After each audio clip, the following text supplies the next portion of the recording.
And if you're interested in being like Jesus, you want to be driven by the book of Daniel, likewise, I think. So in 7:13, I kept looking in a night vision, Daniel speaking here, Daniel being written in the 6th century BC. So what do some of these PhDs at Harvard and Yale say about the book of Daniel? Well, it wasn't written by Daniel. I want the public to understand you're up against a vicious, deliberate error system out there. They say, well, you can't predict anything. We know that. This is some of the PhDs out there. We know you can't predict anything. So Daniel must have been written in the 2nd century BC, and all he did was write down what he saw happening then. That's a falsehood. You either believe Jesus or you believe the scholars on that point. So in 13, I kept looking in the night visions, and behold, with the clouds of heaven, one like a son of man was coming. Jesus said, my goodness, that's me. That's my job. That's pretty exciting to find yourself right in the book of Daniel.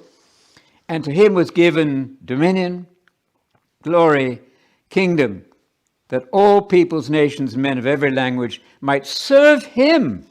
Jesus must have said, my goodness, I better make sure I get this right. The whole world is going to serve Jesus in this prophecy. And it speaks about his kingdom there in verse 14. And then in the interpretation, I won't read it all. I'm tempted to read the whole thing. I would love just to get up here and read the Bible to you. It's very self-explanatory, but we're not supposed to do that apparently. So down at the end of that chapter, or let's do verse 18 of Daniel 7, the time arrived. There's a time on your watch. It's not timeless, you see. The devil loves to say, well, this is beyond time. It's beyond history. Well, you can't even understand that. It's nothing. No, the time arrived when the saints, and that's you, if you are the people of God, any nation, if you're believing in the true things, you are a saint, a holy one. So the holy ones, the saints, took possession of the kingdom. Well, you have possessions right now. I mean, we have a nice place to live here, very thrilling. But you haven't seen anything yet. This is the promise that you, like Jesus, are going to have the whole world to rule and take charge of. So down in verse 22, you find the time, I think I said 7:18 there, I meant 22. The Ancient of Days came. This would be the Father, the Ancient of Days, the oldest of all people. And judgment was passed in favor of the saints. That's you, the saints of the highest one. The time arrived when the saints got the kingdom.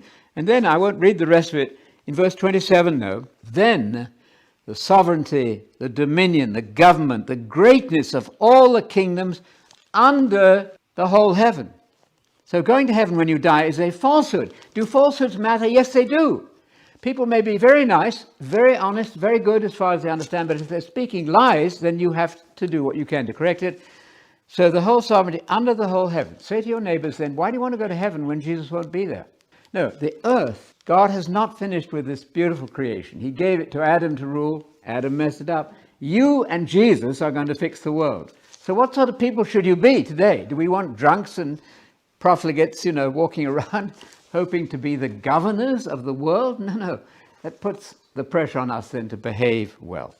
So 27 is wonderful. Sovereignty, dominion, kingdom under the whole heaven will be given to you guys, the saints of the highest one. And it should read there, their kingdom.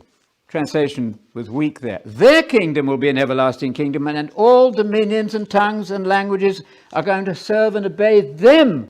Translators got nervous there.